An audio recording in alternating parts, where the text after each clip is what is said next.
বৃত্ত একটি আবদ্ধ বক্ররেখা যার প্রত্যেকটি বিন্দু ভিতরের একটি বিন্দু হতে সমান দূরত্বে অবস্থান করে।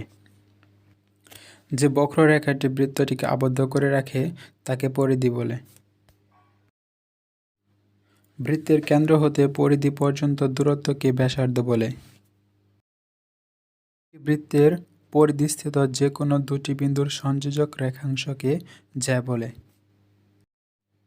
একটি বৃত্তের বৃহত্তম জ্যা অথবা কেন্দ্রগামী জ্যাকে ব্যাস বলে। বৃত্তচাপ হল পরিধির একটি অংশ।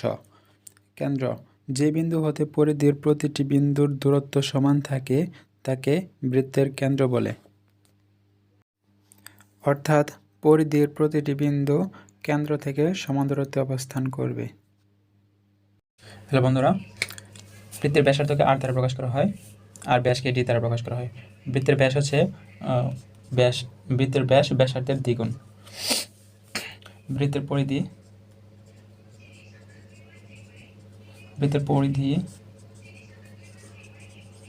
নির্ণয়ের সূত্র হচ্ছে 2πr। আবার বৃত্তের ক্ষেত্রফল হচ্ছে পাই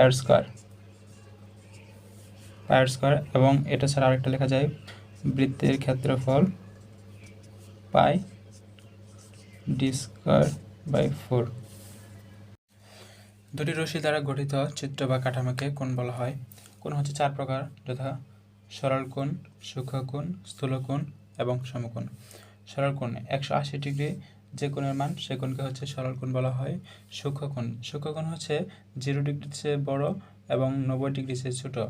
0 ডিগ্রির চেয়ে বড় এবং 90 ডিগ্রির চেয়ে ছোট কোণকে সূক্ষ্ম কোণ বলা হয়। আবার স্থূল কোণ হচ্ছে 90 ডিগ্রির চেয়ে বড় এবং 180 ডিগ্রির চেয়ে ছোট, এই কোণকে স্থূল কোণ বলা হয়। এবং সমকোণের মান হচ্ছে 90 ডিগ্রি।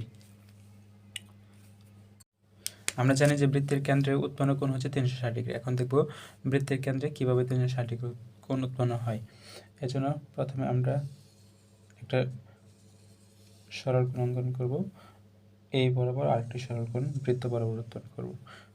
এখন দেখো এখানে হচ্ছে এটা একটা সমকোণ, এটা একটা সমকোণ, এখানে একটা সমকোণ, এখানে একটা সমকোণ। আমরা জানি সমকোণের মান হচ্ছে 90 ডিগ্রি, 90 ডিগ্রি, 90 ডিগ্রি, 90 ডিগ্রি। এখন যদি যোগ করো 90 plus 90 degree plus 90 degree plus 90, তাহলে কি হবে? 490 হচ্ছে 360 ডিগ্রি। ধন্যবাদ সবাইকে। বন্ধুরা, এই ছিল আমাদের আলোচ্য বিষয়। ভিডিওটি ভালো লাগলে লাইক, কমেন্ট, শেয়ার এবং চ্যানেলটি সাবস্ক্রাইব করবেন। ধন্যবাদ।